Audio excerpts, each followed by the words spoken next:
have a mortgage, and a kid on the way. Things are going great. It's challenging. Of course it is. You make it work. You're financially secure. You can afford all the needs, and things are actually kind of looking up in life for once. Then one day, you get the email we all dread. Your position has been made redundant, and you now have until next week to clean up your desk. Stuff like this happens all the time. 2025 is one of the worst years for job security, and the job market is in a tank. It actually happened to me a couple months ago, and it could realistically happen to you. Are you prepared? Do you know what to do in this scenario? How do you survive financially? And maybe more importantly, how do you remain sane through this process until you manage to get back on your feet? In this video, I want to talk about actionable things you can do today to get prepared for whatever comes tomorrow, as well as how to make the best out of this bad situation. So, what can you do to prepare for this? First of all, don't panic. Things happen and you'll be fine. Trust me, you'll be fine. You're a smart and capable human being. You'll be okay. Especially if you follow the things I will talk about starting right now. So if you like this video, drop a subscribe, drop a comment, tell me what your plan is. Let's talk about it. Let's start a conversation. I'm very eager to respond to you all and see what your thoughts are on this. Step 1, the preparation. How to prepare for this. You never know when this is going to happen to you, or if it's ever going to happen to you. Maybe you're lucky. Maybe you will never have to experience this in your lifetime. And I sincerely hope you don't. If you do, wouldn't you want to be prepared rather than be caught with your pants down? At the end of the day, we all need to be prepared for the worst. Anything can happen. So, probably the most impactful thing you can do, and the things that actually saved me and made me be able to get through this without too much of a problem, really, is having a set emergency fund. Experts tend to recommend a 3 to 5 month fully funded emergency fund. So that's 3 to 5 months of your total income put away in a fund, just in case. Maybe car breaks down. Maybe you have a pet surgery coming up. Whatever it may be, you need to be prepared. Or maybe you lose your job and you need to survive a couple of months, maybe more. Maybe you need to survive 6 months to a year. I've heard stories of people applying to 250 jobs and not getting a new job. It can happen. So being prepared is the best thing you can do. Personally, I like to have a 1 year set aside for these kinds of emergencies. So just take whatever your paycheck is, multiply it by 12, and put that in a bank account. No need for something fancy. You need to have access to the money whenever you need it. And if you have that, you're chilling, right? At the end of the day, nothing can hurt you. In a year, you're gonna find something new, more than likely. And if you don't, well, then you might be in trouble. But normally you would. That's step number 1. Just be prepared with money. Have money set aside. Number 2, how to be prepared for this. Have a backup plan. Now, what is a backup plan? Because obviously you can't have another job lined up right away, right? That would be weird. It would really make the whole losing your job thing a non-issue at the end of the day. No, what I mean by being prepared is having a different thing you can do. Let's say maybe you work in IT and you lose your job, and there's no jobs in your sector anymore. For example, this happened in my city. Right, one of the bigger firms that hired testers in QA shut down. So about 250 to 300 people were left out of a job and looking for those exact positions. So if we're trying to find a position in my city for that type of job, you're out of luck because the competition was insane. So you can't really rely on just the one thing you know how to do.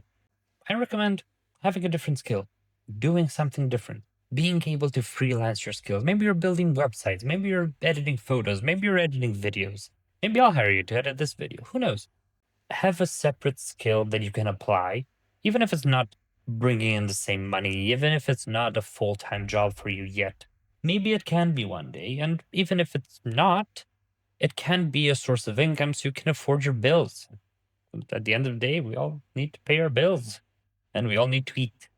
There's a million ways you can acquire a different skill, and you should do it where you are still employed. You should start working on this while you do not need to work on this. That's how you're prepared. Here's a list of websites. Any of these, you can learn anything from editing photos to, I don't know, grooming dogs. The important thing is having a backup plan in case everything falls apart. You're not lost. Okay, but let's say you do get fired, you are in this situation, and it sucks. You're out of plan, you do not have a backup plan. You have some money set aside so you can survive a couple of months, but that's kind of it. Is it time to panic? Well, not yet. This is the point where I would honestly reassess your standards of what you are willing to do. Of course, initially you want to keep the same level of income and try to find a similar job, maybe even a better job, why not? But it might realistically not be possible for you at that point in time. For each and every one of us, the situation is different. For me, for example, it wasn't. I couldn't find anything better. So you need to reassess what you are willing to do for money. Money is not particularly hard to come by if you're willing to work for it. It's just good jobs are hard to come by. So if you're willing to, maybe, I don't know, start being an Uber driver, start walking the neighbor's dog for money, anything really. Maybe go lower end and I know it might be embarrassing for some of you to have such a step down in your career, but you got to do what you got to do. At the end of the day, driving Uber is way better than dying of starvation. Make the best of this bad situation. Don't cling yourself to the idea that you can do more, you should be earning more. Yes, and maybe you should. But right now, the reality is you aren't. There's no point in having principles if those principles lead to you having a harder life at the end of the day. Next thing is, even if you do find a job after it, sometimes you don't really find a job right away. A job can end really abruptly, but normally the hiring process for most firms these days takes quite a bit. I've been in recruitment process that took over 2 months. And that's not from when I applied. That's from when they said, okay, let's have an interview. So you have 3 rounds of interviews, maybe more, right? Then the HR needs to approve it, then the management needs to approve it, and so on and so forth. And this can be a very lengthy process sometimes. So what do you do in the meantime? You're stuck at home. You're not making any money. You're not doing anything, and you're just waiting for someone to actually hire you. Should you just stay at home? Which brings me to my next point. Yeah, short answer is no. In reality, what you should be doing is trying to keep yourself as active as possible. This is a bad situation you are in. This is not fun for anyone. But there's no reason not to make the best of it. You now have all this time on your hands. So use it. It's yours. You're not working anyway. You're not making money anyway. So might as well do something useful with it. Me, I started this YouTube channel. It's something I've been wanting to do for most of my life. Never really had time for it. Well, now I do. I have literally nothing better to do at the end of the day.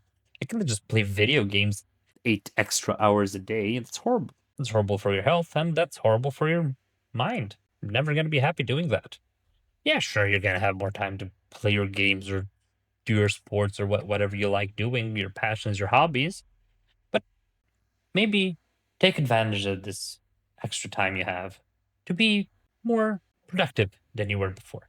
Spend more time with the family. Start cooking. Learn to cook. Take care of the house. Do the project that you've been putting off and your wife's been annoying you about for the past 6 months, and you keep putting it off because you never have the time or the energy or the mindset really to do it. This is your time. Start working out. I'm not saying go to the gym and buy expensive gym memberships. Obviously, you're on a budget here because you're not getting paid for a few months. Go on, go running. There's so many things you can do. Start doing crunches on the floor. Why not? What do you have better to do? Maybe start working on a new hobby. Maybe time to learn that skill you've always wanted to know.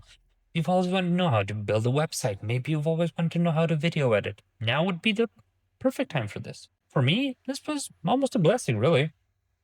Yeah, the lack of money sucked, but at the end of the day, I got the opportunity to do so many things I never really got to do, and I wouldn't have gotten to do otherwise. I was here for the first months of my baby's development, which was beautiful. I loved being around. I couldn't have otherwise. I get to go out with her every single day, go out on walks and spend time with her, and it's great. It's beautiful seeing her grow, and I love it. I really don't want to go back to work now, if I'm being honest.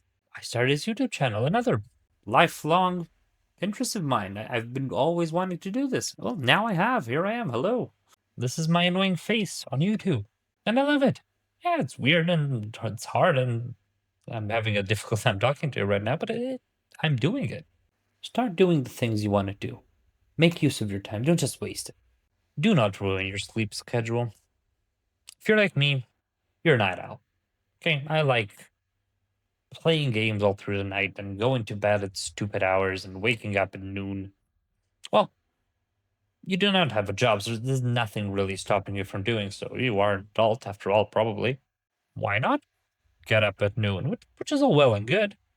Until you completely ruin your sleep schedule, and then you're just going to have a really hard time adjusting again to a working environment. My advice is try to keep a consistent sleep schedule, even if you have nothing to do. Even if there's nowhere to be in the morning, try to be up in the morning. Try to function like you would have a job. Try to function like nothing really changed. And fill that time with what we just discussed earlier. Make the best out of the time you have. Don't waste it. This is a glorious opportunity. So many people, so many busy people would kill to have 8 extra hours a day. And now you have them. Use them. Don't squander it. It's a pity, really. And lastly, it's the money thing. Come on, let's talk about the money thing. You're not going to be generating an income. So you need to make sacrifices. Nobody wants to, but you gotta. You can't keep buying all the things you would be buying. You need to stick to the basics. So here's my system, step by step, on how I manage my money in times of distress such as this. Let's say you do have your emergency fund. Let's say, for the sake of conversation, your yearly salary was $12,000 a year. Fantastic. Should you take those $12,000 now that you need them and just, okay, well, now I have $12,000 and start functioning like you have $12,000 in the bank? No, you should not. You should simulate paying yourself. That is probably the biggest tip I have for you here. Simulate paying yourself. Give yourself a salary. Maybe even give yourself a smaller salary than you used to have. Because you can probably live off a little less if you cut some corners. Give yourself a salary. If it's you have $12,000 for the year, fantastic. You have $1,000 for the month, and that is your salary. That should cover rent, that should cover mortgage, that should cover any payments, credit cards, food, whatever have you. I'm not saying you should survive on $1,000 a month. I get it. For most of you, that might be very little. That's not the point. Pay yourself. Imagine you're your own employer and you're paying yourself. Divide up your money into chunks and give it to yourself this way. You will not be tempted to spend a lot. When you have $12,000 just sitting around, you're like, whatever, I'll spend 1,000 on something. I want a new watch. Let's break $1,000 out of the bank. I have 11 more, right? But that's the wrong mentality to have. You do not know how long you will be out of a job. Buy that watch once you are hired again. Once you're hired and you have an income again, sure, celebrate your good behavior in this time. Buy yourself whatever you want. I know situations like this are scary. They're scary for everyone. Even if you have a lot of money set aside, they're scary. They're meant to be, right? The uncertainty of tomorrow is always scary, no matter what. And no matter how well prepared you are, you will never be prepared enough. Unless you're totally, completely living off of passive income, you're not going to be prepared for this. And it's going to suck. That's the reality of it. You have to take it as it is. But it's okay. If you follow these rules, you'll be fine. And you'll be back on your feet in no time. I'm hoping, anyway, that I will as well. I'll keep you updated once I do start working again. But for now, here I am. I'll be devoting most of my time to this. And if you like this video, be sure to check any of my other videos. They're a bit of a different style than this, but maybe you'll find something to like in those too, if you like this one. Thank you.